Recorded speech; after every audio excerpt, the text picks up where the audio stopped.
ದೇವ್ರ ಪೂಜೆ ಮಾಡ್ಕೊಂಡು ಸ್ಟಾರ್ಟ್ ಆದ್ಮೇಲೆ ಒಬ್ರಿಗೆ ಹೇಳಿದೆ, ಇಬ್ಬರಿಗೆ ಹೇಳಿದೆ, 3 ಜನಕ್ಕೆ ಹೇಳಿದೆ, 4 ಜನಕ್ಕೆ ಹೇಳಿದೆ.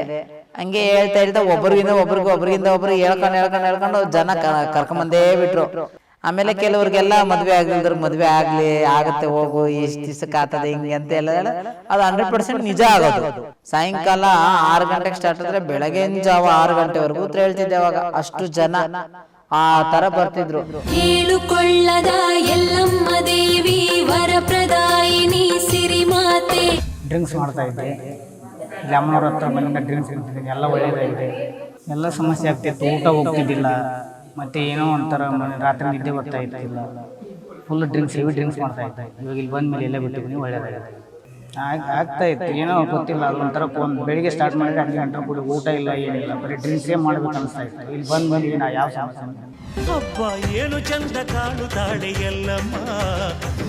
TV ಕನ್ನಡ ಟೆಂಪಲ್ ಇದಕ್ಕೆ ಸಾಕಷ್ಟು ವಿಡಿಯೋಗಳನ್ನ ಹಾಕಿದ್ದೀನಿ. ಮತ್ತು ಈ ದೇವಸ್ಥಾನದ ವಿಚಾರಗಳನ್ನ ಈಗೇನು ಕಂಟಿನ್ಯೂ ನೋಡ್ಕೊತ ಹೋಗ್ರಿ ಇದರೊಳಗಡೆ ಚಾನಲಲ್ಲಿ. ಇದನ್ನು ಹಾಗೆ ನಾನು ಹೇಳ್ಕೊತ ಹೋಗ್ತಾ ಇರ್ತೀನಿ. ಮತ್ತು ಇರೋ ವಿಚಾರಗಳನ್ನೆಲ್ಲ ಕಟ್ಟು ಸತ್ಯಗಳನ್ನ ನಿಮಗೆ ತೋರಿಸ್ತಾ ಇರ್ತೀನಿ. ನಾನು ದೇವ್ರ ಸಿಕ್ಕಿ ಪೂಜೆ ಮಾಡೋಕ್ಕೆ ಸ್ಟಾರ್ಟ್ ಮಾಡಾದಮೇಲೆ ಫ್ರೀಯಾಗಿ ಉತ್ತರ ಹೇಳ್ತಿದ್ದೆ. ನಾನು ಹೋಗೋ ಬರೋರಿಗೆಲ್ಲ ಫ್ರೀ. ಆಮೇಲೆ ನನಗೆ ಮನ್ಸಲ್ಲಿ ಮಾತಾಡ್ಕೊಳ್ಳೋದು ಕೇಳಿಸ್ತಿತ್ತಲ್ಲ, ಅದನ್ನು ನಾನು ಅವ್ರಿಗೆ ಹೇಳಿದ್ರೆ ಅವ್ರು ನನ್ನ ಹತ್ರ ಓಡ್ಬಿಡೋರು, ನನ್ನ ಹತ್ರ ಬರ್ತಿರ್ಲಿಲ್ಲ. ಈ ಅಮ್ಮಂಗೆ ದೆವ್ವ ಮೆಟ್ಕೊಂಡೈತೆ, ಇಲ್ಲ ಈ ಅಮ್ಮ ದೇವರು, ಅಮ್ಮಂಗೆ ದೇವ್ರು ಬರ್ತದೆ ಅಂತ ನಾನು ಮೊದಲೇ ಕಣ್ಮುಚ್ಕೊಂಡು ಅದು ಇದು ಹೇಳೀನಿ. ಅವ್ರ ಮನ್ಸಲ್ಲಿ ಮಾತ್ರ ನನಗೆ ಕೇಳಿಸೋದಲ್ಲ. ನಾನೇನು ಮಾಡೀನಿ, ಫ್ರೀಯಾಗಿ ಹೇಳ್ಕೊಂತ ಹೋಗ್ತಿದ್ದೆ. ಆಮೇಲೆ ಕೆಲವ್ರಿಗೆಲ್ಲ ಮದುವೆ ಆಗದಿಲ್ದ್ರಿಗೆ ಮದುವೆ ಆಗುತ್ತೆ ಹೋಗು, ಇಷ್ಟು ದಿವಸಕ್ಕೆ ಆಗ್ತದೆ ಹಿಂಗೆ ಅಂತ ಎಲ್ಲ ಅದು 100% ನಿಜ ಆಗೋದು. ಆಮೇಲೆ ಯಾರನ್ನ ಇವತ್ತು ಗಾಡಿಗೆಲ್ಲ ಬೀಳ್ತೀಯ ಮಗನೇ ಅಂತ ಹೇಳಿದ್ರೆ ಅವತ್ತು ಬಿದ್ದಿರೋರು. ಈ ಥರ ಎಲ್ಲ ಸುಮ್ಮನೆ ನನ್ನ ಬಾಯಲ್ಲಿ ಏನು ಹೇಳಿದ್ರು ಅದು ಪರಿಸ್ಥಿತಿ. ಅಂದರೆ ಮಂತ್ರಗಳೆಲ್ಲ ಜಪ ಮಾಡಿ ಅದನ್ನೆಲ್ಲ ಸಿದ್ಧಿ ಆಗೋದು ನನಗೆ ಗೊತ್ತಾಗಲ್ಲ. ಅದು ನಾನು ಬೇರೆಯವ್ರ ಮೇಲೆ ಪ್ರಯೋಗ ಮಾಡಿದಾಗಲೇ ಗೊತ್ತಾಗತ್ತೆ ಅದು ಇದಾಗುತ್ತೆ ಅಂತ. ಆವಾಗಲಿಂದ ನನ್ನ ಬಾಯಿ ಒಂಚೂರು ಕಂಟ್ರೋಲಾಗಿ ಇಟ್ಕೊಂಡೆ. ಬರೋ ಭಕ್ತರಿಗೆಲ್ಲ ಆವಾಗ ಒಬ್ರಿಗೆ ಇಬ್ಬರಿಗೆ ಹೇಳಿದೆ. ಆಮೇಲೆ ಮೊರೆ ನೀರು, ಅಮಾವಾಸ್ಯೆ ದಿನ ಮೊರೆ ನೀರು, ಅವಾಗ ಗರುಡ ಬರುತ್ತಿತ್ತು. ನಾನು ಈ ಮಂತ್ರ ಸಿದ್ಧಿ ಆದಮೇಲೆ ಅದೊಂದು ಪವಾಡ ಐತೆ. ಆ ಗರುಡ ಇದು ನನಗೆ ಪ್ರಾಣಿ ಪಕ್ಷಿಗಳು ಮಾತಾಡೋದು ಕೇಳಿಸಿದ್ದೆ ಅದರಿಂದ. ಹಳ್ಳಿ ಮರದ ಕಟ್ಟೆಯಲ್ಲಿ ಅರ್ಕಾವತಿ ನದಿ ಪಕ್ಕದಲ್ಲಿ ಒಂದು ದೇವಸ್ಥಾನ ಇದೆ, ನರಸಿಂಹಸ್ವಾಮಿ ದೇವಸ್ಥಾನ. ಆ ದೇವಸ್ಥಾನದಲ್ಲಿ ಅರಳಿ ಕಟ್ಟೆ ಅಂತ ಇದೆ. ಆ ಕಟ್ಟೆ ಮೇಲೆ ಕೂತ್ಕೊಂಡಿದ್ದೆ. ಸಾಯಂಕಾಲ ವಾಕ್ ಹೋಗೋದು, ಓಡಾಡೋದು, ಸಾಕಾಗಿದ್ದಾಗ ರಜೆ ಇದ್ದಾಗ ಹೋಗೋದು, ಅಲ್ಲಿ ಕೂತ್ಕೊಳ್ಳೋದು. ಅವತ್ತು ಶುಕ್ರವಾರನೋ ಏನೋ ಗುರುವಾರನೋ ಯಾವುದೋ ಒಂದು ದಿನ, ಅದಷ್ಟು ನೆನಪಿಲ್ಲ. ಕೂತ್ಕೊಂಡಿದ್ದೆ ನಾನು. ಕೂತ್ಕೊಂಡಿದ್ರೆ ಮರದ ಮೇಲೆ ಒಂದು ಗರುಡ ಕೂತಿತ್ತು. ಅದು ಚಿಕ್ಕ ವಯಸ್ಸಲ್ಲೆಲ್ಲ ಎದುರಿಸಿದ್ರು. ಅದು ಕಣ್ಣು ಕಿತ್ಕೊಂಡ್ಬಿಡ್ತದೆ, ಕಿವಿ ಕಿತ್ಕೊಂಡ್ಬಿಡ್ತದೆ ಅಂತ ಎದುರಿಸಿರೋರಲ್ಲ. ನಾನೇನು ಮಾಡಿದೆ, ಮೇಲೆ ನೋಡಿದೆ. ಇನ್ನೇನಾದ್ರು ಮಾತಾಡಿದ್ರೆ ಅದು ಮೇಲೆ ನೋಡೋಕ್ಕಿಂತ ಮುಂಚೆ ಅದು ಗರುಡ ಕೂತಿದ್ದಲ್ಲ, ಒಂದು ಕಡ್ಡಿ ನನ್ನ ಮೇಲೆ ಬೀಳಿಸ್ತು. ನನ್ನ ಕಡ್ಡಿ ಬೀಳಿಸಾದ್ಮೇಲೆ ನನಗೆ ಈ ಪ್ರಾಣಿ ಪಕ್ಷಿಗಳೆಲ್ಲ ಮಾತಾಡೋದು ನನಗೆ ಗೊತ್ತಾಗ್ತಿದ್ದು. ಅದು ಆಗ ಗೊತ್ತಾಗಂಗೆ ಹಂಗಿದ್ದಿದ್ರೆ ಏನೇನೋ ಗೊತ್ತಾಗೋಗ್ಬಿಡೋದೇನೋ ನನಗೆ. ಒಂದು 15 ದಿನ ಅಷ್ಟೇ ಬೇರೆಯವ್ರ ಮನಸ್ಸಲ್ಲಿ ಮಾತಾಡ್ಕೊಳ್ಳೋದು ನನಗೆ ಕೇಳಿಸ್ತಾ ಇದ್ದಿದ್ದು. ಆ ಕಡ್ಡಿ ಮೇಲೆ ಬೀಳಿಸ್ದಾಗ ಮತ್ತೆ ನಾನೇನು ಮಾಡಿದೆ, ಆ ಕಡ್ಡಿ ಎತ್ತು ಓಡಿಸ್ಬಿಟ್ಟೆ. ಇನ್ನು ಎಲ್ಲಿ ಹಾರ್ಕೊಂಬಂದು ಕಣ್ಣು ಕಿವಿ ಕಿತ್ಕೊಂಡ್ಬಿಡುತ್ತೆ ಅಂದ್ಬಿಟ್ಟು ಅಲ್ಲಿಂದ ಜೂಟಾಗಿ ಅಲ್ಲಿಂದ ಬಂದ್ಬಿಟ್ಟೆ ನಾನು. ಗರುಡ ಪಕ್ಷಿ ಬಂದಮೇಲೆ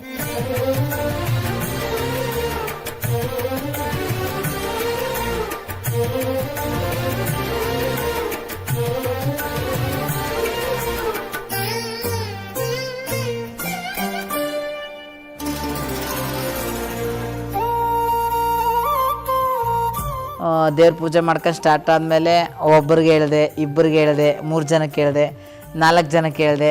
ಹಂಗೆ ಹೇಳ್ತಾ ಒಬ್ರಿಗಿಂದ ಒಬ್ರಿಗೆ ಹೇಳ್ಕೊಂಡು ಜನ ಕರ್ಕೊಂಬಂದೇ ಬಿಟ್ಟರು. ಆಮೇಲೆ ಜನ ಬರೋಕ್ಕೆ ಸ್ಟಾರ್ಟ್ ಮಾಡಿದ್ರು. 2013 ಪೂಜೆ ಸ್ಟಾರ್ಟ್ ಮಾಡಿದಾಗ ಅಲ್ಲಿ ಅಕ್ಕಪಕ್ಕದವರೆಲ್ಲ ಶುರುವು. ಕೊರೋನಾ ಬೇರೆ ಬಂತಲ್ಲ ಅವಾಗ. ಎಲ್ಲಿಲ್ದವರು ದೇವಸ್ಥಾನಕ್ಕೆ ಬರ್ತಾರೆ, ಯಾವ್ಯಾವ ಊರಿನವರು ಬರ್ತಾರೆ, ಯಾವ್ಯಾವ ಏರಿಯಾದವರು ಬರ್ತಾರೆ, ಯಾವ್ಯಾವ ದೇಶದವರು ಬರ್ತಾರೆ, ಊರಾಗೆ ಕಾಯಿಲೆಗಳು ತಂದಾಕ್ತಾರೆ. ಅವ್ರಿಗೆಲ್ಲ ಬಂದಿರೋ ಕೊರೋನಾಗಳೆಲ್ಲ ಊರಿಗೆಲ್ಲ ಮೆತ್ತಿಸ್ತಾಳೆ, ಹಂಗೆ ಹಿಂಗೆ ಅಂದ್ಬಿಟ್ಟು ನಮ್ಮ ರೋಡ್ಗೆ JCP ತಗೊಂಬಂದು ಬೇಲಿ ಮುಳ್ಳು ಎಳ್ಸಿದ್ರು. ಕೊರೋನಾ ಬಂತಲ್ಲ ಅವಾಗ 2018-19 ಕೊರೋನಾ ಬಂದಿತ್ತು. ಅವಾಗೆಲ್ಲ ನಾನು ಅಲ್ಲೇ ಮನೆಗೆ ಇಟ್ಕೊಂಡೆ ಪೂಜೆ ಮಾಡ್ತಿದ್ದೆ. ದೇವ್ರನ್ನ ಪೂಜೆ ಮಾಡ್ತಿದ್ದೆ. ಅಲ್ಲೇ ಅಕ್ಕಪಕ್ಕದ ಊರವರೆಲ್ಲ ಬರೋರು. ಎಲ್ಲೆಡ್ಕೆ ಮೇಲೆ 5 ರೂಪಾಯಿ 10 ರೂಪಾಯಿ ಇಕ್ಕೋರು. ಅದ್ರ ಮೇಲೆ ಇನ್ನು ನಿಗ್ತಿರಲಿಲ್ಲ. ಒಬ್ರು ಇಬ್ರಿಗೆ ಹೇಳ್ಕೊಂಡು ಜನ ಜಾಸ್ತಿನೇ ಆಗೋಗ್ಬಿಟ್ರು, ವಿಪರೀತ ಜನನೇ ಆಗೋಗ್ಬಿಟ್ರು, ತುಂಬ್ಕೊಂಡೇ ಬಿಟ್ರು ಜನ. ಆಮೇಲೆ ಆವಾಗ ಬೆಳಗ್ಗೆ ಹೊತ್ತು ಉತ್ತರ ಹೇಳ್ತಿರ್ಲಿಲ್ಲ, ಸಂಜೆ ಹೊತ್ತು ಉತ್ತರ ಹೇಳ್ತಿದ್ದೆ, ರಾತ್ರಿ ಹೊತ್ತು. ಸಾಯಂಕಾಲ 6 ಗಂಟೆಗೆ ಸ್ಟಾರ್ಟ್ ಆದರೆ ಬೆಳಗಿನ ಜಾವ 6 ಗಂಟೆವರೆಗೂ ಉತ್ತರ ಹೇಳ್ತಿದ್ದೆ. ಅವಾಗ ಅಷ್ಟು ಜನ ಆ ಥರ ಬರ್ತಿದ್ರು. ಫ್ರೀ ಉತ್ತರ ಅಲ್ವಾ, ಯಾರು ಬೇಕಾದ್ರೂ ಓಸಿಲ್ ಬಂದು ಕೇಳ್ಕೊಂಡು ಹೋಗ್ಬೋದಾಯ್ತು, ಹಂಗಿತ್ತು ಆವತ್ತಿನ ದಿನಗಳಲ್ಲಿ ಮಾತ್ರ. ಇವತ್ತಿನ ದಿನದಲ್ಲಿ ಆಮೇಲೆ ಆ ಜನ ಕಂಟ್ರೋಲ್ ಮಾಡೋಕ್ಕಾಗದೆ ಊರಿನವರೆಲ್ಲ ಜಗಳ ಮಾಡೋರು. ಅವ್ರ ಮನೆ ಬಾಗಿಲಿಗೆ ಹೋಗಿ ಕೂತ್ಕೊಳ್ಳೋದು, ಇವ್ರ ಮನೆ ಬಾಗಿಲಿಗೆ ಹೋಗಿ ಕೂತ್ಕೊಳ್ಳೋದು. ಅವ್ರು ಎಷ್ಟೊತ್ತಾಗ ಅಂತ ಕಾಯ್ತಾರೆ, ಅವ್ರೂ ಕಾಯೋರು. ಅಕ್ಕಪಕ್ಕದಾಗೆಲ್ಲ ನಮ್ಮ ಮನೆ ತಾವು ಕವರ್ ಆಗ್ತಾರೆ, ತಿನ್ನೋಕ್ಕಿಲ್ಲ ಉಣ್ಣೋಕ್ಕಿಲ್ಲ, ಅಂಗಡಿಗಳಲ್ಲಿ ಕುರ್ಕುರೆ ಅವು ಇವು ತಂದು ಅವ್ರ ಮನೆ ನಾವೆಲ್ಲ ಬೆಳಗ್ಗೆ ಎದ್ದ ಕ್ಲೀನ್ ಮಾಡಬೇಕಾಗಿತ್ತು. ಆ ಥರ ಸಮಸ್ಯೆ ಆಗಿತ್ತು. ಇವಾಗ ಯಾರೇ ಆಗಲಿ ಪರಸ್ಥಳಕ್ಕೆ ಹೋದಾಗ ಗೊತ್ತಿಲ್ಲದವ್ರಿಗೆ ನಾವು ಹೇಳೋಕ್ಕೂ ಆಗಲ್ಲ, ಬಿಡೋಕ್ಕೂ ಆಗಲ್ಲ. ಅವ್ರಿಗೂ ಕೂಡ ಜಾಗ ಹೊಸ್ದಾಗಿರ್ತದೆ, ಏನು ಮಾಡಬೇಕು ಎತ್ತು ಮಾಡಬೇಕು ಅಂತ ಗೊತ್ತಿರಲ್ಲ. ಜನಗಳು ಹಂಗೆ ವಿಪರೀತ ಜನ ಬಂದಾಗ ಅಲ್ಲೇ ನಮ್ಮ ರಿಲೇಷನ್ ಅವರನ್ನೇ ಕೂಡ ನಮ್ಮದು ಜಾಗ ಐತೆ, ಆ ಜಾಗಕ್ಕೆ ಹೋಗಿ ದೇವಸ್ಥಾನ ಕಟ್ಕೊ ಅಂತ ಹೇಳಿದ್ರು. ಲೀಸ್ಗೆ ಹಾಕ್ಕೊಂಡು ನೀನು ಅಲ್ಲಿ ಬಾಡಿಗೆ ತಗೊಂಡು ಬಾಡಿಗೆ ಕಟ್ಕೊಂಡು ಹೋಗು ನೀನು ಆ ಜಾಗದಲ್ಲಿ ಅಂತ ಹೇಳಿ ಆಸೆ ಹುಡ್ಸಿ ಮತ್ತು ಆ ಜಾಗಕ್ಕೆ ಅಲ್ಲಿಂದ ಅಜ್ಜಿನ ಕಟ್ಟೆಗೆ ಶಿಫ್ಟ್ ಮಾಡ್ದು.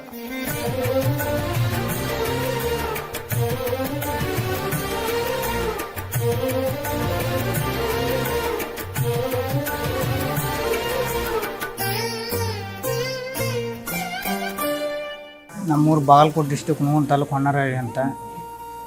ನಾವು ಡ್ರಿಂಕ್ಸ್ ಮಾಡ್ತಾಯಿದ್ದೆ. ಇಲ್ಲಿ ಅಮ್ಮನವ್ರ ಹತ್ರ ಮನೆಯಿಂದ ಡ್ರಿಂಕ್ಸ್ ಬಿಟ್ಟಿದ್ದೀನಿ. ಎಲ್ಲ ಒಳ್ಳೆಯದಾಗಿದೆ. ಎಲ್ಲರೂ ಬನ್ನಿ, ಭಕ್ತಿಯಿಂದ ಕೇಳ್ಕೊಳ್ಳಿ. ಎಲ್ಲ ಅಮ್ಮ ಒಳ್ಳೇದು ಮಾಡ್ತಾರೆ. ಎಲ್ಲ ಸಮಸ್ಯೆ ಆಗ್ತಿತ್ತು, ಊಟ ಹೋಗ್ತಿದ್ದಿಲ್ಲ, ಮತ್ತು ಏನೋ ಒಂಥರ ರಾತ್ರಿ ನಿದ್ದೆ ಬರ್ತಾ ಇರ್ತಿಲ್ಲ. ಫುಲ್ ಡ್ರಿಂಕ್ಸ್, ಹೆವಿ ಡ್ರಿಂಕ್ಸ್ ಮಾಡ್ತಾಯಿದ್ದೆ. ಇವಾಗ ಇಲ್ಲಿ ಬಂದ ಮೇಲೆ ಎಲ್ಲ ಬಿಟ್ಟಿದ್ದೀನಿ, ಒಳ್ಳೆಯದಾಗಿದೆ. ಏನೋ ಊರಲ್ಲಿ ಒಂಥರ ಜನ ಒಂಥರ ನೋಡೋದು, ಮಾತಾಡೋದು. ಇವಾಗ ಇಲ್ಲಿ ಬಿಟ್ಟ ಮೇಲೆ ಎಲ್ಲರೂ ಸರಿಯಾಗಿ ಮಾತಾಡ್ತಾರೆ. ಎಲ್ಲರೂ ಒಳ್ಳೆಯದಿಂದ ಮಾತಾಡ್ತಾರೆ. ಆದರೆ ಫುಲ್ ಹೆವಿ ಡ್ರಿಂಕ್ಸ್ ಮಾಡಿದ್ರಿಂದ ತೊಂದರೆ ಆಗ್ತದಲ್ಲ, ಮನೇನೂ ಸಂಸಾರನೂ ತೊಂದರೆ ಎಲ್ಲ. ಈ ಥರ ಈ ಸಮಸ್ಯೆ ನನಗೆ ಮನಸ್ಸಿಗೆ ತಿಳಿದ್ಬಿಟ್ಟು ಅಮ್ಮನ ಹತ್ರ ಬಂದು ಬಿಟ್ಟಿರೋದು. ಬೆಳಿಗ್ಗೆ ಸ್ಟಾರ್ಟ್ ಮಾಡಿದ್ರೆ ರಾತ್ರಿ 11-12 ಗಂಟೆವರೆಗೂ ಕುಡಿತಿದ್ದೆ. ಇವಾಗ ಅಲ್ಲಿವರೆಗೂ ಒಂದು ನಿಮ್ಮನ್ನೂ ಮುಟ್ಟಿಲ್ಲ. ಇಲ್ಲಿ ಬಂದು ಹೋದ್ಮೇಲೆ ಆಗ್ತಾಯಿತ್ತು, ಏನೋ ಗೊತ್ತಿಲ್ಲ. ಅದೊಂಥರ ಬೆಳಿಗ್ಗೆ ಸ್ಟಾರ್ಟ್ ಮಾಡಿದರೆ 10 ಗಂಟೆ ಕುಡಿ, ಊಟ ಇಲ್ಲ ಏನಿಲ್ಲ, ಬರೀ ಡ್ರಿಂಕ್ಸೇ ಮಾಡ್ಬೇಕು ಅನಿಸ್ತಾ ಇತ್ತು. ಇಲ್ಲಿ ಬಂದ ಮೇಲೆ ನಾ ಯಾವ ಸಮಸ್ಯೆನೂ ಹೋಗ್ತಿದ್ದೆ, ಡ್ರೈವಿಂಗ್ ಮಾಡ್ತಾಯಿದ್ದೆ. ಇವಾಗ ಕುಡಿಯೋದ್ರಿಂದ ಡ್ರೈವಿಂಗ್ನು ಬಿಟ್ಟು ಗಾಡಿ ಇದೆ ನಂದೇ 2 ಗಾಡಿ ಸೈಡ್ ಹಾಕಿಬಿಟ್ಟಿದ್ದೆ. ಇವಾಗ ಇನ್ನು ಗಾಡಿ ಸ್ಟಾರ್ಟ್ ಮಾಡಿದ್ದೀನಿ, ಗಾಡಿನೂ ಸೈಡ್ ಹಾಕಿಬಿಟ್ಟಿದ್ದೆ. ಬರೀ ಡ್ರಿಂಕ್ಸ್ ಮಾಡೋದು, ಊರಲ್ಲಿ ಅಲ್ದಾಡೋದು, ಡ್ರಿಂಕ್ಸ್ ಮಾಡೋದು ಊರಲ್ಲಿ. ಇವಾಗ ಎಣ್ಣೆ ಬಿಟ್ಟ ಮೇಲೆ 2 ಗಾಡಿ ರನ್ ಮಾಡಿದ್ದೆ. ಇಲ್ಲ ನಮ್ಮ ಕಾಕ ಅವ್ರು ಕರ್ಕೊಂಬಂದಿದ್ರು. ಅವರು ಫಸ್ಟ್ ಅವರು ಹಳೆಯರನ್ನು ಕರ್ಕೊಂಬಂದು ಇಲ್ಲಿ ಅವ್ರು ಬಿಟ್ಟಿದ್ದಾರೆ. ಇವಾಗ ಊರಲ್ಲೆಲ್ಲ ಒಳ್ಳೆ ಜಮೀನಲ್ಲಿ ಕೆಲಸ ಮಾಡ್ತವ್ರೆ, ಎಲ್ಲ ಮಾಡ್ತವ್ರೆ. ಹಿಂಗಾಗಿ ಇಲ್ಲಿ ಬಾರಪ್ಪ, ಇಲ್ಲಿ ಅಮ್ಮವ್ರು ಅಂತ ಅವರೇ ಕರ್ಕೊಂಬಂದರು 1 ವಾರ. ಆಮೇಲೆ ನಾನೇ ವಾರ 3 ವಾರ ಹೇಳಿದರು. 3 ಅಮಾವಾಸ್ಯೆ ಬಾ ಅಂತ ಹೇಳಿದ್ದಾರೆ. 3 ವಾರ ಮುಗಿದೋಯ್ತು. ಅಮಾವಾಸ್ಯೆ 3 ಮೊರೆ ನೀರು ಹಾಕ್ತೀನಿ ಬಾರಪ್ಪ ಅಂತ ಹೇಳಿ. ಎಲ್ಲ ಒಳ್ಳೆಯದಾಗುತ್ತೆ, ಎಲ್ಲರೂ ಬನ್ನಿ ಅಂತ ಕೇಳ್ತಾರೆ. ಅದೇ 3 ವಾರ ಹೇಳ್ತಾರೆ. 3 ವಾರ ಬಂದ್ಬಿಟ್ಟು 3 ಅಮಾವಾಸ್ಯೆ ಬಂದ್ಬಿಟ್ಟು ಮೊರೆ ನೀರು ಹಾಕ್ಸು ಅಂತ ಹೇಳ್ತಾಯಿದ್ದಾರೆ. ಎಲ್ರಿಗೂ ಒಳ್ಳೆಯದಾಗುತ್ತೆ ಅಂತ ಅಮ್ಮನವ್ರು ಹೇಳಿದ್ರು.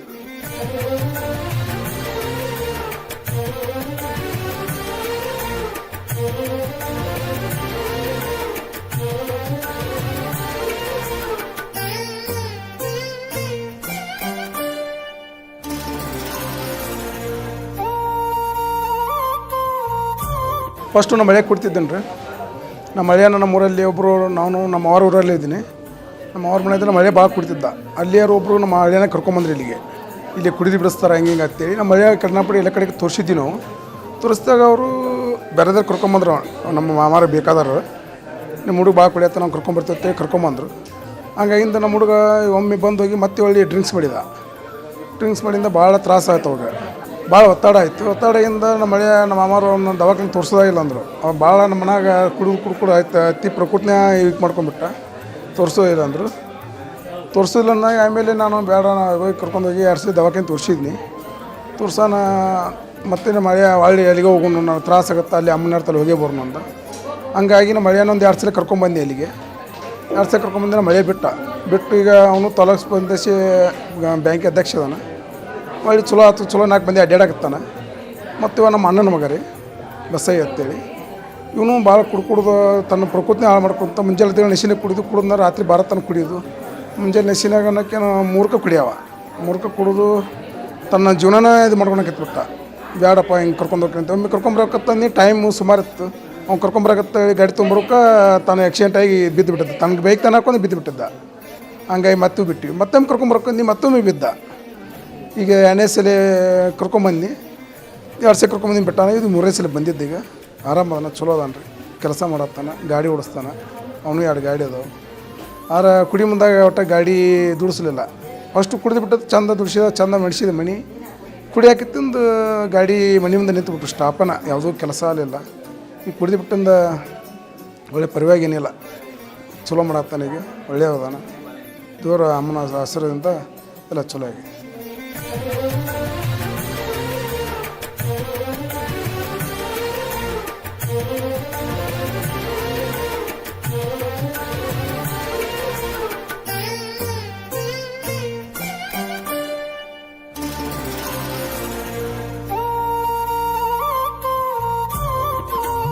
ಅಜ್ಜಿನ ಕಟ್ಟೆಗೆ ಶಿಫ್ಟ್ ಮಾಡಿದ್ಮೇಲೆ ಅಜ್ಜಿನ ಕಟ್ಟೆಯಿಂದ ಭಗವಂತನ ದೇವಸ್ಥಾನ ಮುಂದಕ್ಕೆ ಅಲ್ಲಿ ದೇವಸ್ಥಾನ ಕಟ್ತು. ಆ ದೇವಸ್ಥಾನ ಎಲ್ಲ ಕಟ್ಟಿ ಆಮೇಲೆ ಜನ ಜಾಸ್ತಿನೇ ಬರೋಕ್ಕೆ ಸ್ಟಾರ್ಟ್ ಮಾಡಿಬಿಟ್ರು. ಯಾವಾಗ ದೇವಸ್ಥಾನ ಅಮ್ಮನವರು ದೊಡ್ಡದಾಗಿ ಮಾಡಿದ್ದಾರೆ ಅಂತ ಪ್ರಚಾರ ಆಗೋಗ್ಬಿಡ್ತು. ಪ್ರಚಾರ ಆಗ್ತಿದ್ದಂಗೆ ಜನ ಇನ್ನೂ ಜಾಸ್ತಿ ಬರೋಕ್ಕೆ ಸ್ಟಾರ್ಟ್ ಮಾಡಿಬಿಟ್ರು. ಇನ್ನೂ ಜನ ಜಾಸ್ತಿ ಬರೋಕ್ಕೆ ಸ್ಟಾರ್ಟ್ ಮಾಡಿದಾಗ ಅಲ್ಲಿ ಅವರು ಒಂದು 6 ತಿಂಗಳಿಗೆ ಆಸೆ ಬಿದ್ದುಬಿಟ್ರು, ಸಾಕು ನೀನು ಬಾಡಿಗೆ ನಾವೆಲ್ಲ ಬಂಡವಾಳ ಹಾಕಿ ಇವಾಗ ಏನು ಈ ದೇವಸ್ಥಾನ ಏನು ಕಾಣ್ತಿದ್ದೀವೋ ಸೇಮ್ ಟು ಸೇಮು ಆ ದೇವಸ್ಥಾನದ ಹಳೆ ದೇವಸ್ಥಾನ ಹೀಗೆ ಇದ್ದಿದ್ದು, ಇದೇ ಥರನೇ ಇದ್ದಿದ್ದು. ಏನು ಮಂಜಣ್ಣ, ಇದೇ ಥರನೇ ಇದ್ದಿದ್ದು, ಅದೇ ಥರನೇ ನಾವಲ್ಲಿ ಕಟ್ಟಿದ್ದು. ಆಮೇಲೆ ಅವರು ಇದ್ದವ್ರು ಏನು ಮಾಡಿದ್ರು, ಆಸೆ ಬಂದ್ಬಿಡ್ತು, ಜನ ಎಲ್ಲ ಬಂದರು ಇವರೇನೋ ಮಾಡ್ತಾರೆ ಅಂತ. ಅವಾಗೆಲ್ಲ 100 ರೂಪಾಯಿ ಟೋಕನ್ ಮಾಡಿದ್ದು. 100 ರೂಪಾಯಿ ಟೋಕನ್ ಮಾಡಿದ್ರೆ ರಾತ್ರಿ ಬರೋರಿಗೆ ಊಟನೇ ಇರ್ತಿರ್ಲಿಲ್ಲ, ಅಷ್ಟು ಜನ ಬಂದ್ಬಿಟ್ರು. 100 ರೂಪಾಯಿಗೆ ಇನ್ನೆಷ್ಟು 100 ಜನ ಬಂದರೆ 100 ಟೋಕನ್ ತಗೊಳ್ಳೋ. ಆದರೂ ಒಬ್ರು ಬರ್ತಿರ್ಲಿಲ್ಲ, ಒಬ್ರಾಗ 10 ಜನ ಬರೋರು. ಒಂದು ಗಾಡಿ ಒಳಗಡೆ 10 ಜನ ಬರೋರು, ಒಬ್ಬರು ಒಂದು ಟೋಕನ್ ತಗೊಳ್ಳೋರು. ಇನ್ನು 10 ಜನಕ್ಕೆಲ್ಲ ಊಟ ಫ್ರೀನೇ. ಅದು ಚಿಕ್ಕದಾಗಂತೂ ಉಂಟಿರಲಿಲ್ಲ, 3 ಟೈಮ್ ಇರೋರು, ಬೆಳಗ್ಗೆ ಮಧ್ಯಾಹ್ನ ಸಾಯಂಕಾಲ. ನಾವು ಅಷ್ಟು ರಿಸ್ಕ್ ಆಗೋಗ್ಬಿಡ್ತು. ಆಮೇಲೆ ನಮಗೆ ತಿರ್ಗಿ ಆಮೇಲೆ ನಮ್ಮ ಕೈಯಲ್ಲಿ ಆಗಲ್ಲ ಅಂದ್ಬಿಟ್ಟು ಅವರು ಒಂದು ಹೋಟ್ಲು ಅಂಗಡಿ ಇಟ್ಕೊಂಡ್ರು. ಅಂಗಡಿ ಇಟ್ಕೊಂಡ್ಮೇಲೆ ಅಂಗಡಿ ಇಟ್ಕೊಂಡ್ರಿಂದ ಇಷ್ಟು ಅನ್ನಕ್ಕೆ 50 ರೂಪಾಯಿ ಹೇಳ್ಬಿಟ್ರು ಅವರು.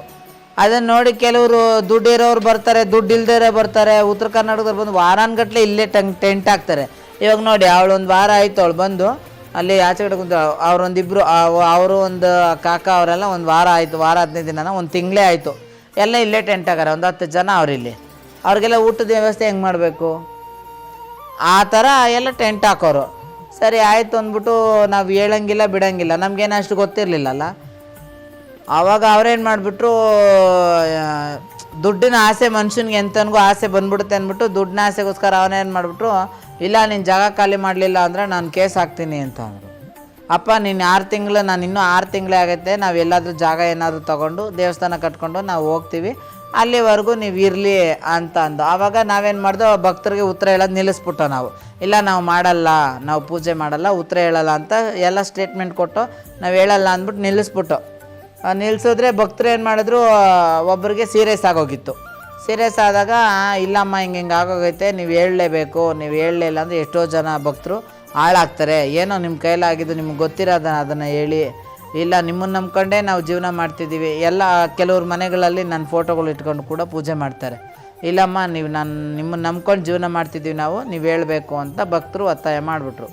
ಮತ್ತು ಅಲ್ಲಿಂದ ಅವ್ರು ಕೇಸ್ ಹಾಕಿದ್ಮೇಲೆ ಕೇಸ್ ಒಂದು 2-3 ವರ್ಷ ನಡೆಸ್ತು. ಒಂದು 2-3 ವರ್ಷ ನಡೆಸ್ತಾ ಅವ್ರು ಏನು ಮಾಡಿದ್ರು, ಹೆಣ್ಮಕ್ಳುಗಳೆಲ್ಲ ನಮಗೆ ಭಯ ಆಗೋಗ್ಬಿಡ್ತು. ಹಿಂದಿಂದೇ ಇಬ್ಬರು ಸತ್ತೋಗ್ಬಿಟ್ರು. ಯಾರು ಕೇಸ್ ಹಾಕಿದ್ರು ಜಮೀನು ವಾರಿಸ್ತವ್ರು ಅವರು ಸತ್ತೋದ್ರು, ತಂಗಿ ಸತ್ತೋದ್ರು. ಆಮೇಲೆ ನಮಗೆ ಭಯ ಆಗೋಯ್ತು, ಯಾಕೆ ಹಿಂಗೆ ಸತ್ತೋಗ್ಬಿಟ್ರು ಅಂತ. ಹಿಂದಿಂದೇ ಹೆಂಗೆ ಏನಾಯಿತು ಎತ್ತಾಯಿತು ಅಂತಲೇ ಗೊತ್ತಿಲ್ಲ. ತಿರ್ಗಿ ಆಮೇಲೆ ಅವರ ತಮ್ಮನ ಮಗಳಂತ ಇದ್ದಾರೆ, ಅವ್ರಿಗೂ ಕೂಡ ಆರೋಗ್ಯ ಸಮಸ್ಯೆ ಎದುರಾಗೋಗ್ಬಿಡ್ತು.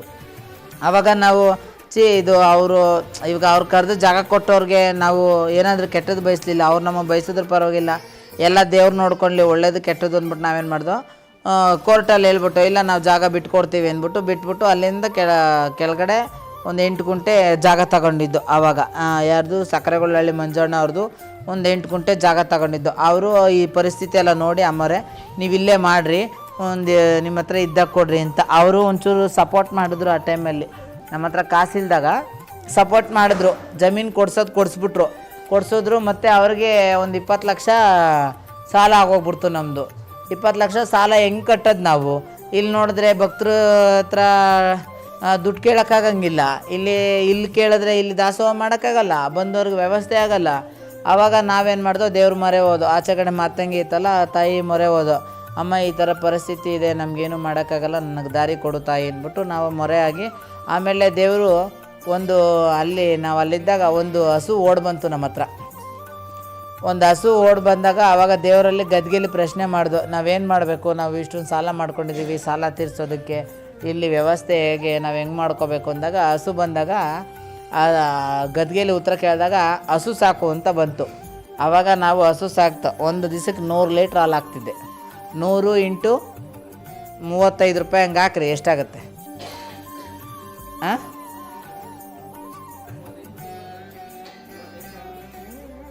ಎಷ್ಟಾಗುತ್ತೆ? ಒಂದು ಟೈಮ್ ಒಂದು ದಿವಸಕ್ಕೆ 3500 ಅಂದರೆ ತಿಂಗಳಿಗೆ ಎಷ್ಟಾಯಿತು?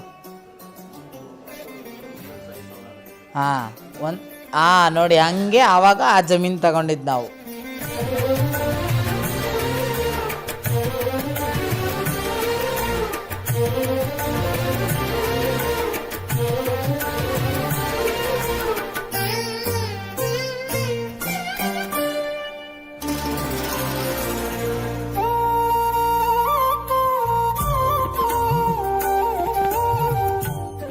ಅಷ್ಟು ಹಸು ಸಾಕ್ತೋ. ಇವತ್ತು ಕೂಡ ಹಾಲಿನ ಡೇರಿ ಒಳಗಡೆ ಒಂದು ಗಿಫ್ಟ್ ಕೂಡ ಕೊಟ್ಟವ್ರು ನನಗೆ, ಚೆನ್ನಾಗಿ ಹಾಲು ಹಾಕಿದ್ದೀರಾ ಅಂದ್ಬಿಟ್ಟು. ಇದು ಏನು ಪ್ರೈಸ್ ಕೊಡ್ತಾರೆ ಡೇರಿಲಿ, ನಮಗೆ ಫಸ್ಟ್ ಪ್ರೈಸ್ ಕೊಟ್ಟಿದ್ದಾರೆ. ವರ್ಷಕ್ಕೊಂದು ಸಾರಿ ಮಾಡ್ತೀವಮ್ಮ, ಕೊಡ್ತೀವಿ ಅಂದ್ಬಿಟ್ಟು ಚೆನ್ನಾಗಿ ಹಾಲು ಹಾಕಿರೋದಕ್ಕೆ ಅವರು ಕೊಟ್ಟರು. ಇಲ್ಲ ಅವ್ರದ್ದಲ್ಲೂ ಒಂದು ಸ್ವಲ್ಪ ಆಯಿತು. ತಿರ್ಗಿ ಆಮೇಲೆ ಕೆಲವೊಂದು ಹಸುಗಳು ತುಂಬಾದ ಮೇಲೆ 80,000 90,000ಕ್ಕೆ ಮಾರ್ಕೊಂಡು ನಾವು ಕುಯ್ಯೋರಿಗೆ ಕೊಡಲ್ಲ, ರೈತರು ಇರ್ತಾರಲ್ಲ ಅವ್ರ ಹತ್ರ ತಗೊಂಡು ಹಂಗೆ ಮಾಡಿಕೊಂಡು ತಿರ್ಗಿ ಆಮೇಲೆ ಓರಿ ಬಿಸ್ನೆಸ್ ಮಾಡ್ದೋ. ಒಂದು ಓರಿಗಳು ಬಂದು 2 ಲಕ್ಷ 3 ಲಕ್ಷ 4 ಲಕ್ಷ 5 ಲಕ್ಷ ಅದರೊಳಗಡೆ ಚೆನ್ನಾಗಿ ಆದಾಯ ಬಂತು. ಆದಾಯ ಬಂದಮೇಲೆ ಜಮೀನದು ಸಾಲ 20 ಲಕ್ಷ ಏನಿತ್ತು ಅದು ತೀರಿಸ್ಕೊಂಡಾದ್ಮೇಲೆ ಕೊಟ್ಬಿಟ್ಟು ಸಾಲ ಎಲ್ಲ ತೀರೋದ್ಮೇಲೆ ತಾಯಿ ಅನುಗ್ರಹದಿಂದ ಆಮೇಲೆ ನಮಗಿರೋದಕ್ಕೆ ವ್ಯವಸ್ಥೆ ಬೇಕಲ್ಲ. ಆವಾಗ ಭಕ್ತರಿಗೆ ಕೇಳ್ದೋ, ಹಿಂಗೆ ನಾವು ಇರೋದಕ್ಕೆ ಒಂದಿಷ್ಟು ಮನೆ ಮಾಡ್ಕೋಬೇಕು, ಏನಾದರೂ ಮಾಡಿ ಅಂತ ಅಂದಾಗ ಪೂರ್ತಿ ಮನೆಯೂ ಕಟ್ಸ್ಕೊಟ್ಬಿಟ್ರು. ಒಂದು 2 ಅಫ್ಟಿಯರ್ ಬಿಲ್ಡಿಂಗು ಭಕ್ತರೇ ಕಟ್ಸ್ಕೊಟ್ರು. ಯಾಕೆ ನಾವು ಇಲ್ದಿದ್ದು ಹೇಳ್ಬಾರ್ದು, ಯಾಕೆ ನಾವೇನು ಮಳೇಲಿ ಗಾಳಿಲಿ ಏನು ದುಡ್ದಿಲ್ಲ, ಅವ್ರ ಮನೆ ತಣ್ಣಗಿರಲಿ, ನಮಗೆ ಸಹಾಯ ಮಾಡಿದವರು ಆ ತಾಯಿ ಅನುಗ್ರಹ ಅವ್ರಿಗಾಗಲಿ. ಸಿಮೆಂಟಿಂದ ಹಿಡ್ದು ಮಳ್ಳು ಅದೆಲ್ಲನೂ ಕೂಡ ನಾವು 1 ರೂಪಾಯಿ ಖರ್ಚು ಮಾಡಲಿಲ್ಲ. ನಮಗೆ ದುಡ್ಡು ತಂದು ಕೊಡೋರು ಹಿಂಗೆ ಇಂಜಿನಿಯರ್ಗೆ ಒಪ್ಸ್ರಿ ಅಂತ ಅಂದರು. ವರ್ಷದಲ್ಲಿ ಮನೆ ಕಟ್ಟೋದು 4 ತಿಂಗ್ಳಿಗೆ ಮನೆ ಕಟ್ಬಿಟ್ಟು ನಾವು, ಬರೀ 4 ತಿಂಗಳಿಗೆ ಮೋಲ್ಡ್ ಹಾಕಿ ಸುತ್ತು ಆಲಂ ಬ್ಲಾಕ್ ಇಟ್ಕೆ ಒಳಗಡೆ ಪಟಪಟ್ಟನ ಕಟ್ತಾ ಇಮಿಡಿಯೇಟ್ಲಿ ಪ್ಲಾಸ್ಟಿಂಗು ಇಲ್ಲಿ ಕಟ್ತಾ ಇಲ್ಲಿ ಕ್ಯೂರಿಂಗ್ ಮಾಡ್ದೆ, ಇಲ್ಲಿಂದ ಪ್ಲಾಸ್ಟಿಂಗ್ ಮಾಡ್ಕೊಂಬಂದ. ದೇವ್ರ ಅನುಗ್ರಹ ಹಂಗೆ ಸಪೋರ್ಟ್ ಮಾಡಿದ್ರು ಭಕ್ತರು. ಆ ಥರವಾಗಿ ಕಟ್ಕೊಂಡಾದ್ಮೇಲೆ ದೇವ್ರನ್ನ ಅಲ್ಲಿಗೆ ಶಿಫ್ಟ್ ಮಾಡ್ದು. ದೇವ್ರು ಶಿಫ್ಟ್ ಮಾಡ್ಕೊಂಡಾದ್ಮೇಲೆ ಅಲ್ಲಿ ಜಾಗ ಇನ್ನೂ ಚಿಕ್ಕದಾಗೋಗ್ಬಿಡ್ತು. ಇನ್ನು ಜನ ಜಾಸ್ತಿ ಬರೋಕ್ಕೆ ಸ್ಟಾರ್ಟ್ ಮಾಡಿದ್ರು. ಹೊಲ್ದಾಗ ಹೋಗಿ ಕೂತ್ಕೊಳ್ಳೋದು, ಅಲ್ಲಿ ಕೂತ್ಕೊಳ್ಳೋದು, ಇಲ್ಲಿ ಕೂತ್ಕೊಳ್ಳೋದು ಜನ ಸಹಿಸ್ಕೊಳ್ಲಿಲ್ಲ. ಅಲ್ಲ ಅಂದರೆ ಆಮೇಲೆ ಇದ್ದು ಒಂದೇ ಒಂದು ವಾಶ್ರೂಮ್ ಇತ್ತಲ್ಲ, ಅಲ್ಲಿ ಜನ ಸಹಿಸ್ಕೊಳಕ್ಕಾಗದೆ ತುಂಬ ಇಕ್ಕಟ್ಟಾಗೋಗ್ಬಿಡ್ತು. ಆಮೇಲೆ ಅವರೆಲ್ಲ ಏನು ಮಾಡಿದ್ರು, ಇಕ್ಕಟ್ಟಾಯಿತು. ಬರೋ ಭಕ್ತರಿಗೆ ಅಮ್ಮ ನೀವು ಇನ್ನೂ 500 ರೂಪಾಯಿ ಜಾಸ್ತಿನೇ ತಗೊಳ್ರಿ, ಎಲ್ಲಾದರೂ ನಮಗೊಂಚೂರು ವ್ಯವಸ್ಥೆ ಮಾಡಿಕೊಡ್ರಿ ಅಂತ ಭಕ್ತರು ಹೇಳಕ್ಕೆ ಸ್ಟಾರ್ಟ್ ಮಾಡಿದ್ರು. ಅಮ್ಮ ಇದು ಜಾಗ ಕಿರ್ದೈತೆ ಅಂತ, ನೋಡಪ್ಪ ಇಷ್ಟು ದುಡ್ಡು ತಗೊಂಡ್ರು ಕೂಡ ಜನ ನಮ್ಮನ್ನು ಹೀನಮಾನವಾಗಿ ಇದರೊಳಗಡೆ ನಾನು ಜಾಗ ಮಾಡಬೇಕು ಅಂದರೆ ನಾನು ಎಲ್ಗೋಗ್ಬೇಕಪ್ಪ ಅಂದ್ಬಿಟ್ಟು.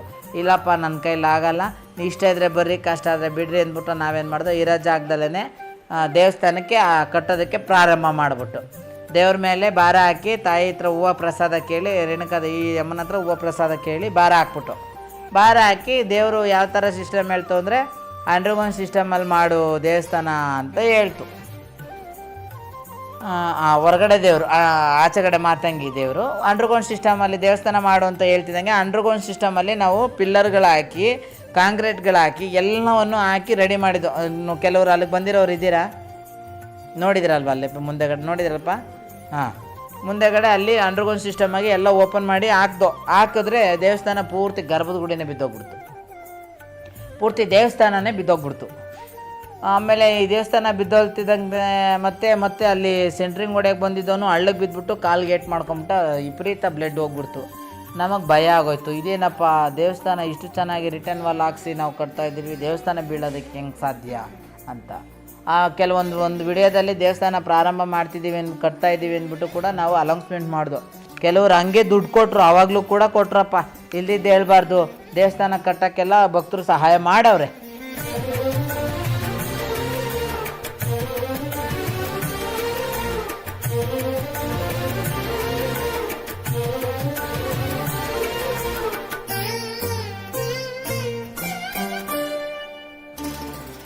ತಿರ್ಗಿ ಆಮೇಲೆ ನಾವೇನು ಮಾಡ್ದೋ, ಸರಿ ಆಯಿತು ಅಂದ್ಬಿಟ್ಟು ನಾವು ಮಾಡ್ದೋ, ಕಟ್ಟೋಕ್ಕೆ ಸ್ಟಾರ್ಟ್ ಮಾಡ್ದೋ. ಮೋಲ್ಡ್ ಲೆವೆಲ್ವರೆಗೂ ಬಂತು, ಪೂರ್ತಿ ಗರ್ಭದ ಗುಡಿ ಬಿದ್ದೋಯ್ತು. ಆಮೇಲೆ ಬರೋ ಭಕ್ತರಿಗೆ ಜಾಗ ಇನ್ನೂ ಇಕ್ಕಟ್ಟಾಗೋಯ್ತು. ಅಮ್ಮ ಏನಿದು ಕಟ್ಟಿದ್ದೀರಾ, ರಿಟರ್ನ್ ವೆಲ್ ಹಾಕಿದ್ದೀರಾ, ಇದೆಲ್ಲ ಹೆಂಗೆ ಬಿದ್ದೋಗಕ್ಕೆ ಸಾಧ್ಯನಾ, ಇದು ಹೆಂಗೆ ಏನು ಎತ್ತ ಅಂತ ಇಂಜಿನಿಯರ್ಗೂ ಕರೆದೋ. ಇಂಜಿನಿಯರ್ಗೆ ಹೇಳ್ದೋ, ಸರ್ ಅಂತ, ಇಲ್ಲಮ್ಮ ಏನಾಗಲ್ಲ ಹೆದರ್ಕೊಂಬೇಡ್ರಿ ಕಟ್ತೀವಿ ಅಂತ. ಆಮೇಲೆ ದೇವರಲ್ಲಿ ಅಷ್ಟಮಂಗಲ ಹಾಕಿದು. ಅಷ್ಟಮಂಡಲ ಹಾಕಿ ಅಷ್ಟಮಂಗಲದಲ್ಲಿ ದೀಪಶಾಸ್ತ್ರ ಅಂತ ಬರುತ್ತೆ. ಅದು ಇವತ್ತಿನ ಕಾಲದಲ್ಲಿ ಯಾರಿಗೂ ಅದು ಗೊತ್ತೇ ಇಲ್ಲ, ಜ್ಯೋತಿಷಾಸ್ತ್ರ ಅಂದರೆ. ಆವಾಗಿನ ಕಾಲದಲ್ಲಿ ಚೊಂಬಿಟ್ಕೊಂಡು ಶಾಸ್ತ್ರ ಹೇಳೋರು. ಚೊಂಬು ಮೇಲೆ ಒಂದು ದೀಪ ಹಚ್ಚಿ ದೀಪದಲ್ಲಿ ದಾರ ಹಿಡಿದು ಹೇಳೋರು. ಹೊಂಗೆ ಹಣ್ಣಿನ ದೀಪದಲ್ಲಿ ದಾರ ಹಿಡಿದು ಹೇಳಿದ್ರೆ ಆ ದಾರದಲ್ಲಿ ಗೊತ್ತಾಗುತ್ತೆ ಅವ್ನು ಕಳ್ಳನ ಸುಳ್ಳನ ಅಂತ ಶಾಸ್ತ್ರ. ಅವರು ನಮ್ಗೆ ಪರಿಚಯ ಇದ್ದರು. ಅವರು ಕೇರಳದಲ್ಲೂ ಒಬ್ಬರಿದ್ದರು. ಮತ್ತು ಅವರು ಕರ್ಕೊಂಡೋಗಿ ಅಲ್ಲಿ ಅಷ್ಟಮಂಗಲ ಅಂತ ಹಾಕ್ಸ್ತು. ಅಷ್ಟಮಂಗಲದಲ್ಲಿ 51 ದೀಪಗಳನ್ನು ಹಚ್ಚಿ, ಮಣ್ಣಿನ ದೀಪ ತುಪ್ಪದಲ್ಲಿ ಹಚ್ಚಿ, ಸಗಡಿಲಿ ಸಾರಿಸಿ, ರಂಗೋಲಿ ಅಷ್ಟು ಮಂಡಲ ಬರೆದು ಎಲ್ಲ ಮಾಡಿ ಅದೊಂದು 45,000 ಖರ್ಚು ಮಾಡ್ದೆ. ಆವಾಗ ಮಾಡಿ ಅದನ್ನು ಹಾಕಿದಾಗ ಅವಾಗೆ ಗೊತ್ತಾಗಿದ್ದು ದೇವರು ಏನು ಹೇಳ್ತು ಅಂದರೆ, ಈ ಊರು ನಂದಲ್ಲ ಅಂದ್ಬಿಡ್ತು. ಈ ಊರು ನಂದಲ್ಲ, ನಾನು ಇಲ್ಲಿ ಕೂತ್ಕೊಳ್ಳಲ್ಲ ಅಂತು. ಆವಾಗ ನಮ್ಗೆ ಅದೊಂದು ದೊಡ್ಡ ಪ್ರಶ್ನೆ ಉಟ್ಕೊಂಬಿಡ್ತು. ತುಂಬ ಒಳಗಾಗೋಗ್ಬಿಟ್ಟು ನಾವು ಭಕ್ತರಿಗೆ ಹೇಳೋಕ್ಕಾಗ್ತಿಲ್ಲ, ಬಿಡೋಕ್ಕಾಗ್ತಿಲ್ಲ. ಪ್ರಶ್ನೆಗಳು ಕೇಳ್ತಾರೆ ನಮ್ಮನ್ನು. ಅಮ್ಮ ನೀವು ದೇವಸ್ಥಾನ ಯಾಕೆ ಖಾಲಿ ಮಾಡಿದ್ರಿ, ದೇವಸ್ಥಾನ ಯಾಕೆ ಕಟ್ಟಲಿಲ್ಲ, ದೇವಸ್ಥಾನ ಯಾಕೆ ಮುಚ್ಚಾಕಿದ್ರಿ, ದೇವಸ್ಥಾನ ಬಿಟ್ಟು ಯಾಕೆ ಹೋದ್ರಿ, ದೇವಸ್ಥಾನ ಎಲ್ಲಿ ಕಟ್ತೀರಿ, ಯಾಕೆ ಅಲ್ಲಿಗೋದ್ರಿ, ಯಾಕೆ ಇಲ್ಲಿಗೆ ಬಂದ್ರಿ ಅಂತ. ಅಲ್ಲೆಲ್ಲ ನಮಗೇನು ಜಾಗ ಇರಲಿಲ್ವ. ಸುಮಾರು ಜಾಗಗಳು ನೋಡ್ದು. ಅಣಬೆ ಒಳಗಡೆ ಮುನ್ರಾಜಣ್ಣ ಅಂತವ್ರು ಒಬ್ರು ಇದ್ದಾರೆ, ಮಂಜುನಾಥ್ ಅಣ್ಣ, ಶ್ರೀನಿವಾಸ ಅಣ್ಣ, ಮತ್ತು ಸಕ್ಕರೆಗೊಳ್ಳರಿದ್ದಾರೆ. ಆಮೇಲೆ ಈ ನಾನಾ ಥರ ಊರುಗಳಲ್ಲೆಲ್ಲ ಒಬ್ಬೊಬ್ಬರು ಇದ್ದರು. ಅವರೆಲ್ಲ ಸಾಕಷ್ಟು ಜಮೀನುಗಳೆಲ್ಲ ತೋರಿಸಿದ್ರು. ಜಮೀನಿಗೆ ಅಡ್ವಾನ್ಸ್ ಕೊಡ್ತೀವಿ, ತಿರ್ಗಾ ಆಮೇಲೆ ವಾಪಸ್ ಬರ್ತೀವಿ. ಜಾಗ ಚೆನ್ನಾಗಿದ್ರೂ ಕೂಡ ನಮ್ಗೆ ಆಗ್ತಾಯಿಲ್ಲ ತಗೊಳ್ಳೋಕ್ಕೆ. ಆ ಥರ ಎಲ್ಲ ಆಯಿತು. ಯಾರೋ ಒಬ್ಬರು ಭಕ್ತರು ಮುಂದೆ ಬಂದು ನಾವು ಕೊಡಿಸ್ತೀವಿ ತಗೊಳ್ರಿ ಹೆಜ್ಜೆ ಎಕರಿಂದ ಪೇಪರ್ ಎಲ್ಲ ಕೊಟ್ಟರು. ಅಲ್ಲೇ ಮುಂದೆಗಡೆ ನಮ್ಮೂರು ಬಿಟ್ಟು ಮುಂದೆಗಡೆ ಒಂಚೂರು ಮಾಡೇಶ್ವರ ಅಂತ ಊರೈತೆ ಗ್ರಾಮ, ಉಳ್ಕಲಿ ಬೆಟ್ಟಕ್ಕೆ ಹೋಗೋ ರೋಡಲ್ಲಿ ಸರ್ಕಲಲ್ಲೇ. ಅಲ್ಲಿ 2.5 ಎಕರೆ ಜಮೀನು, 2 ಎಕರೆ ಜಮೀನು ತಗೊಳ್ಳೋಕ್ಕೆ ಸಜ್ಜೆ ಅದು ಎಲ್ಲ ಆಗೋಯ್ತು. ನಾಳೆ ರಿಜಿಸ್ಟ್ರು ಅನ್ನಂಗೆ ದೇವ್ರು ಬೇಡ ಅಂದ್ಬಿಡ್ತು. ದುಡ್ಡೆಲ್ಲ ಕೊಟ್ಬಿಟ್ಟಿದ್ದೀವಿ. ಸರಿ ಆಯಿತು ಅಂದ್ಬಿಟ್ಟು ತಿರ್ಗಾ ಮತ್ತೆ ವಾಪಸ್ ಬಂದು, ತಿರ್ಗಾ ಮತ್ತೆ ಅಷ್ಟಮಂಗಲ ಹಾಕಿದಾಗ ಈ ಊರು ನಂದಲ್ಲ, ಈ ಊರಲ್ಲಿ ನಾನು ಕೂತ್ಕೊಳ್ಳಲ್ಲ, ನಂದು ಊರು ಮುಂದೆ ಐತೆ, ನಾನು ಅಲ್ಲಿ ಎಲ್ಲಿ ತೋರಿಸ್ತೀನಿ ಅಲ್ಲಿ ಹೋಗಿ ಕೂತ್ಕೊ ಅಂತ ದೇವ್ರು ಹೇಳ್ತು. ಆ ದೇವ್ರು ಹೇಳಿದಾಗ ಆವಾಗ ನಮಗೆ ಸಾಕಷ್ಟು ಚಿಂತೆ. ಈ ಒಂದು ಕ್ಯಾತನಕಟ್ಟೆ ಅಂತಕ್ಕಂಥ ಗ್ರಾಮ, ಆ ಗ್ರಾಮ ದೇವತೆ ಅಂತ ಹೇಳ್ತು ದೇವರು. ಆ ಊರು ಕ್ಯಾತನಕಟ್ಟೆ ಅಂತ ಗೂಗಲಲ್ಲಿ ನೋಡಿದ್ರು ಬರಲ್ಲ, ಇದರಲ್ಲಿ ನೋಡಿದ್ರು ಬರಲ್ಲ. ಊರು ಹುಡುಕಿ ಸಾಕಾಗಿ ಲಾಸ್ಟಿಗೆ ಇಲ್ಲ ನಮ್ಮ ಕೈಯಿಂದ ಆಗಲ್ಲ ಅಂತ ಬಿಟ್ಬಿಟ್ಟು ಅವತ್ತು ನಾವು ಸೌದತ್ತಿಗೆ ಹೋಗ್ತಾ ಇದ್ದಂಗೆ ಇಲಾಸಿಂದ ಟೋಲ್ ಕಟ್ಟೋಕ್ಕಾಗಲ್ಲ ಅಂದ್ಬಿಟ್ಟು ಟೋಲ್ ತಪ್ಪಿಸ್ಕೊಳ್ಳೋಕೆ ಇಲಾಸಿಂದ ಒಂದು ರೋಡ್ ಇತ್ತು. ಈ ರೋಡಕ್ಕೆ ಹೋಗ್ಬೇಕಾದ್ರೆ ಈ ಜಾಗ ನೋಡ್ದೋ. ಈ ಜಾಗ ನೋಡಿದಾಗ ನೋಡ್ಕೊಂಡು ಹೊರಟೋಗಿದ್ದು. ಆಮೇಲೆ ಈ ಜಾಗ ತುಮಕೂರವ್ರು ವೆಂಕಟೇಶ್ ಅಂತ ತಗೊಂಡಿದ್ರು. ಈ ಮೂಲ ಬಂದ್ಬಿಟ್ಟು ಈ ಜಾಗ ಖರೀದಿ ಮಾಡಿದವರು ಕಮಲಮ್ಮ ಮತ್ತು ಏನೋ ಕೋಮಲಮ್ಮನೋ ಸುಮಿತ್ರಮ್ಮ ಅಂತ ಇದೆ. ಅವ್ರಿಗೆ ಅವ್ರ ತಂದೆ ವಿಲ್ ಮಾಡಿದ್ರಂತೆ ಈ ಜಾಗನ. ವಿಲ್ ಮಾಡಿದಾಗ ಅವರು ಕಾಲಕ್ರಮೇಣ ಬೇರೆಯವ್ರಿಗೆ ಮಾರಿದ್ದಾರೆ. ಬೇರೆಯವ್ರಿಗೆ ಮಾರಿದಾಗ ಅವರು ಬೇರೆಯವ್ರಿಗೆ ಮಾರಿದ್ರು. ಈ ಜಮೀನು ಯಾರು ಈ ಜಮೀನು ತಗೊಂಡಿದ್ರು ಅವ್ರಿಗೆ ಮಕ್ಕಳಿಲ್ಲ ಇವತ್ತಿನವರೆಗೂ. ಜಮೀನು ತೊಗೊಂಡವ್ರು ಆಯಪ್ಪ 2 ಮದುವೆ ಆದ್ರೂ ಇಬ್ರಿಗೂ ಮಕ್ಕಳಾಗಲಿಲ್ಲ ಈ ಜಮೀನು ತೊಗೊಂಡವ್ರಿಗೆ. ಅವ್ರೇನು ಮಾಡಿದ್ರು, ಬೇರೆಯವ್ರಿಗೆ ಮಾರಿದ್ರು. ಅವರು ಬೇರೆಯವ್ರಿಗೆ ಮಾರಿದಾಗ ಅವ್ರಿಗೂ ಏನೋ ಸ್ವಲ್ಪ ಸಮಸ್ಯೆಗಳ ಎದುರಾದಾಗ ಅವರು ಕೂಡ ಅದನ್ನು ಬೇರೆಯವ್ರಿಗೆ ಮಾರಿದ್ರು. ಅವರು ಬೇರೆಯವ್ರಿಗೆ ಮಾರಿದಾಗ ತುಮಕೂರಲ್ಲಿ ವೆಂಕಟೇಶ್ ಅಂತ ಇದ್ರು, ಅವ್ರು ತೊಗೊಂಡಿದ್ರು. ಆವಾಗ ಅವ್ರಿಗೆ ನನಗೂ ಪರಿಚಯ ಇತ್ತು. ಆವಾಗ ನಾನು ಈ ಜಾಗ ನೋಡಿದಾಗ ನನಗೆ ಈ ಜಾಗ ಬೇಕು ಅಂತ, ಅದು ಈ ಜಾಗ ಅವರೇ ತಗೊಂಡಿದ್ದಾರೆ ಅಂತ ಗೊತ್ತಾಗ್ತಿದ್ದಂಗೆ ನಾವೇನು ಮಾಡ್ದೋ ಅವ್ರ ಹತ್ರ ಹೋದೋ. ಅವ್ರು ಫೋನ್ ಮಾಡಿಕೊಂಡೆ, ಫೋನಲ್ಲಿ ಮಾತಾಡ್ಕೊಂಡೆ ಸೀದಾ ಗಾಡಿ ಎತ್ಕೊಂಬಂದ್ಬಿಟ್ಟು ಇಲ್ಲಿಗೆ ನಾವು ಗಾಡಿ ಎತ್ಕೊಂಬಂದು ಇಲ್ಲಿ ನೋಡ್ದು ಬೋರ್ ಕೊರೆಸಿದ್ರು. ಅವತ್ತು ಬೋರ್ ಕೊರೆಸಿದಾಗ ಇಲ್ಲ ಅಣ್ಣ ನನಗಿದು ದೇವಸ್ಥಾನ ಕಟ್ಟೋದಕ್ಕೆ ನಂಗೆ ಜಾಗ ಬೇಕು ಅಂತ ಅಂದು. ಆವಾಗ ಏನು ಮಾತಾಡಲಿಲ್ಲ, ಆಯಿತು ತಗೊಳ್ಳಮ್ಮ ಅಂತ ಅವರು ಅಂದರು. 10 ತಿಂಗಳಿಗೆ ರಿಜಿಸ್ಟರ್ ಮಾಡಿ ಕೊಟ್ಬಿಟ್ರು ಅವರು.